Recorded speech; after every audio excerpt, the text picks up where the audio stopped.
తొలి ఏకాదశి నుండి శ్రీ మహావిష్ణువు కార్తీక ఏకాదశి వరకు పాలకడలిపై శయనిస్తారు. ఈ రోజున యోగ నిద్రలోకి ఉపక్రమించిన శ్రీ మహావిష్ణువు మరలా 4 నెలల తర్వాత అంటే కార్తీక ఏకాదశి రోజు మేల్కొంటారు. దీనినే ఉద్దాన ఏకాదశి అని కూడా అంటారు.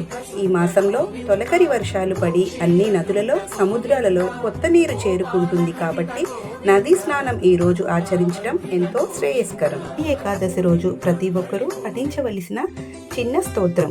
ఇది చాలా శక్తివంతమైనది మరియు అందరికీ కూడా తెలిసి కంఠోపాఠంగా వచ్చే ఉంటుంది. ఈ స్తోత్రాన్ని తొలి ఏకాదశి రోజు 108 సార్లు కానీ వీలైనన్ని సార్లు కానీ పఠించినట్లయితే సకల పాపాలు నివారించబడతాయి. స్తోత్రం: వనమాలి గదీశారంగి శంకి చక్రీ చనందకి శ్రీమన్నారాయణో విష్ణు వాసుదేవో బిరక్షతు. ఈ స్తోత్రాన్ని పఠించి విష్ణుమూర్తిని ప్రార్థించాలి.